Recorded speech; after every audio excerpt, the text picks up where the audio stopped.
It's just a chocolate cake. We'll be filling it with some vanilla buttercream. I always get more than I think I need.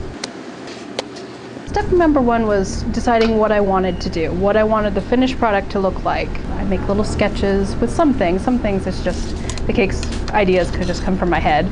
It is a creative expression. I get to bring out that creative side in me. I get to play with the cake and actually make something beautiful and fun. Then I need to put the cake in the walk-in for just a few minutes to let the icing harden up.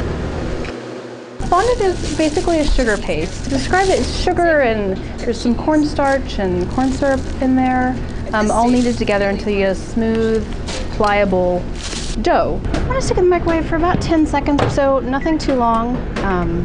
You don't want to melt it, because if you heat it up too much, the fondant will melt.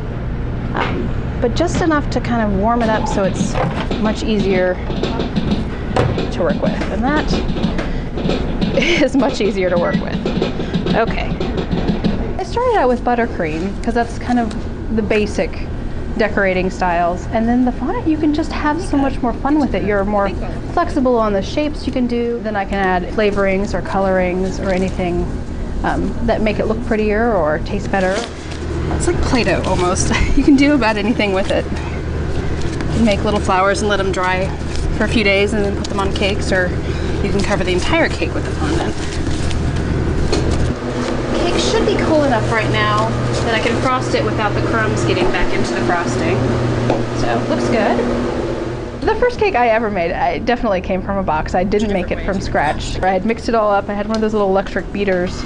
And I set it on the counter, I didn't unplug it, and it fell to the floor and turned on, and cake batter was going everywhere. The cake turned out great, it was good, but a little messy in the process. Once you have the chilled finished cake, then you can roll out the fondant to about 1/4 inch thick, making sure that you use a lot of cornstarch underneath so it doesn't stick to the table or the rolling pin. Sometimes I just run my fingers around the edges just to kind of take off any sharp edges that the buttercream has formed. That way the fondant won't tear quite as easily. Just picking it up and placing it over, and you have to work fairly fast, pulling out the fondant and smoothing it down. All the way down. I'm just cutting off the bulk of the extra fondant, and then I'll do the finish work once I move it to the turntable.